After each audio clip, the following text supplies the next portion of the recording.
Hi, we're Bruce and Wendy Dowers, serving at Fort Bragg, North Carolina with Cadence International, where we've been for the last 11 years. Hope you enjoy the video.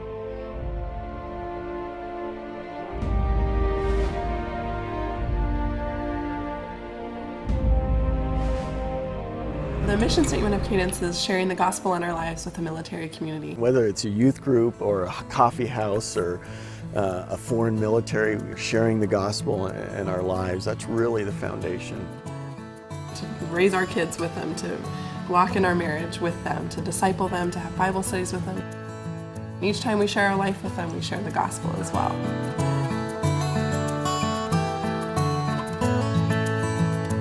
I think there's respect for what military people stand for, the honor, the duty, the service, and the sacrifice.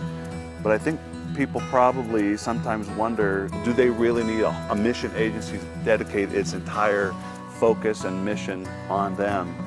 And we know the resounding answer is yes. Whether they've got general stars on their shoulder or whether they're a private first class, God looks at the heart. I remember a time when I got to Yokosuka, Japan, and was in our hospitality house there. I remember talking to this one kid. I said, Matt, tell me your story. Here's a kid, he's 18 years old. He was an alcoholic by the time he was 16.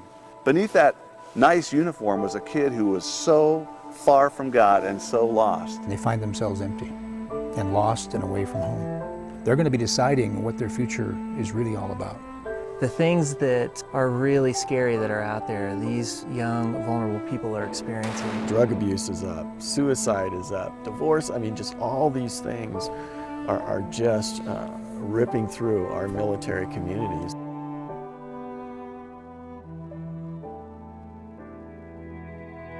It's a wonderful opportunity to see them come out of the most vulnerable time in their life and into this place that's truly safe so that they can hear the gospel.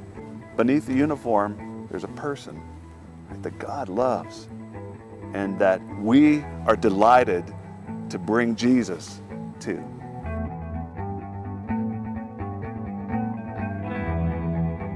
Cadence has a rich history.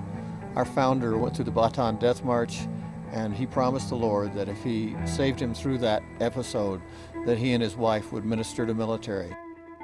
After Jesse and Nettie had led a bunch of us servicemen to the Lord, it was a thrilling thing to watch the first servicemen's home being kind of brought together and gelled together without realizing that was going to become a pattern for the next 50 to 60 years. For all of our years, we have sought to love sincerely. Paul says in Romans chapter 12, love must be sincere. It's serving meals, it's leading Bible studies, it's helping with the worship service at chapel.